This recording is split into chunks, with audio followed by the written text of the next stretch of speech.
దిగంబర దిగంబర శ్రీపాద వల్లభ దిగంబర శ్రీ గురుదత్త జై Gurudatta. Welcome to Praneeth travelling diaries. అందరికీ నమస్కారం అండి. ఈ వీడియోలో నేను మీకు చూపిస్తున్నటువంటి దత్తక్షేత్రం శ్రీక్షేత్ర నృసింహవాడి లేదా నర్సోబావాడి లేదా నర్సోబాచివాడి అంటారు. ఈ క్షేత్రం ఏంటంటే ఎంత మహిమాన్వితమైనటువంటి క్షేత్రం అంటే గురుచరిత్ర యొక్క 18, 19, 20, 21 అధ్యాయాలు ఈ ప్లేస్లోనే జరిగాయండి. ఇంకా కొన్ని అధ్యాయాలు జరిగాయి.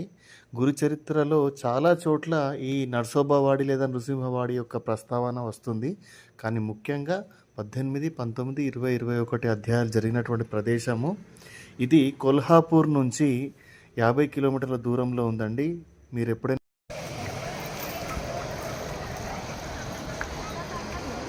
దిగంబర దిగంబర శ్రీపాద వల్లభ దిగంబర, ఇప్పుడు మీరు ఇది చూస్తున్నటువంటి ప్రదేశం ఏదైతే ఉందో శ్రీక్షేత్ర నృసింహవాడి అండి. ఇది ఈ ప్లేస్ ఎంత మహిమాన్వితమైనదంటే గురుచరిత్రలో 18, 19, 20, 21 అధ్యాయాలు ఇగో ఈ పరిసర ప్రాంతాల్లో జరిగాయండి. ఇక్కడ ఒక పెద్ద ఔదుంబర వృక్షం ఉంది. ఇది పంచనది సంగమం అండి. ఇది పంచనది సంగమం. కృష్ణానదిలో 5 నదులు కలుస్తాయి, మొత్తం 6 నదులు పంచనది సంగమం అని పిలువబడుతుంది. అయితే 64 మంది యోగిని దేవతలు అక్కడ అమరేశ్వర్ దత్త మందిరం ఉంది. అక్కడ నుంచి 64 మంది యోగిని దేవతలు వచ్చి ఇక్కడ నృసింహ సరస్వతి స్వామి వారిని సేవించేవారంట. అక్కడ ఔదుంబర వృక్షం చూడండి. ఆ ఔదుంబర వృక్షం కింద నృసింహ సరస్వతి స్వామి వారు తపస్సు చేసినటువంటి ప్రదేశం అది.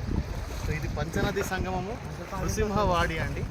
అయితే 18, 19, 20, 21 అధ్యాయాల్లో ఏం స్టోరీస్ ఉంటాయంటే 18వ అధ్యాయంలో ఒక బ్రాహ్మణ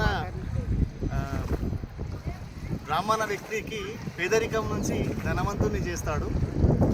19వ అధ్యాయంలో యోగిని దేవతలు వచ్చి ఇక్కడ 64 మంది యోగిని దేవతలు వచ్చి ఇక్కడ నృసింహ సరస్వతి స్వామి వారిని సేవిస్తారు. కృష్ణానది అండి, పంచనది సంగమం అంటారు. వచ్చేటప్పుడు యోగిని దేవతలు వచ్చేటప్పుడు కృష్ణానది మొత్తం 2 పాయలుగా విడిపోయి దారిచ్చిందంట. సో 64 మంది యోగిని దేవతలు అక్కడ ఆ ఔదుంబర వృక్షం కింద కూర్చున్నటువంటి నృసింహ సరస్వతి స్వామి వారిని సేవించడానికి అక్కడ అమరేశ్వర్ దత్త మందిర్ నుంచి వచ్చి ఇక్కడ సేవించేవారంట. అది ఔదుంబర వృక్షం అండి.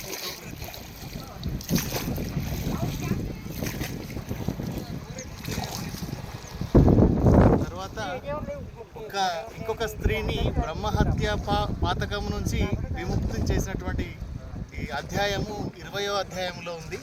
అది కూడా ఇక్కడే జరిగింది.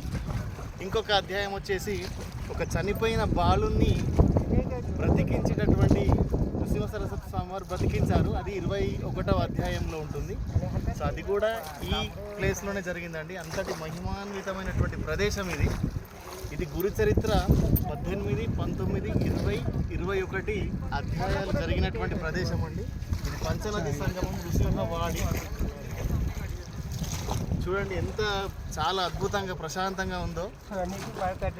64 యోగిని దేవతలు ఇప్పటికీ కూడా అక్కడ అమరేశ్వర్ దత్త మందిర్ దగ్గర ఇప్పటికీ గుప్త రూపంలో ఉండి రోజు వచ్చి ఇక్కడ నృసింహ సరస్వతి స్వామి వారిని సేవిస్తారని చెప్పేసి ఇక్కడ ఉన్నటువంటి భక్తులు చెప్తున్నారు. అయితే ఇక్కడ వారు స్వామివారికి గంధం పెడితే మన కరంజాలో ఉన్నటువంటి స్వామివారి ఇంటిలో ఒక గోడకు ఓంకారం ఉంది. ఆ గోడలోంచి గంధం వాసన వస్తుందంట. సో ఇది అంత అద్భుతమైనటువంటి మహిమాన్వితమైనటువంటి ప్రదేశం ఇది. మీరు కూడా దర్శించండి. से आती है वो पंचगंगा नदी है, कोल्हापुर से आती है पंचगंगा। इसमें टोटल 5 नदी है, शिवा, भद्रा, कुंभी, कासारी और भोगावती। वैसे ऊपर से 5 नदियाँ मिलकर इधर नीचे आती है। ये सामने दिखाई दे रही है कृष्णा नदी। हाँ, ये सांगली से आती है। इसमें टोटल 4 नदियाँ हैं, कृष्णा, वेन्ना, वारणा, कोयना, ऐसे 4 नदियाँ मिलकर इधर नीचे आती है। और इधर सामने कृष्णा के ही जाते हैं सामने लास्ट तक पूरा 9 होते फिर। हाँ, टोटल 9 नदी का इधर पानी आता है। इधर सामने संगम नहीं है। हाँ, टोटल नदी का संगम 9 नदी का। इधर सामने दिखाई दे रहा है वो घाटी।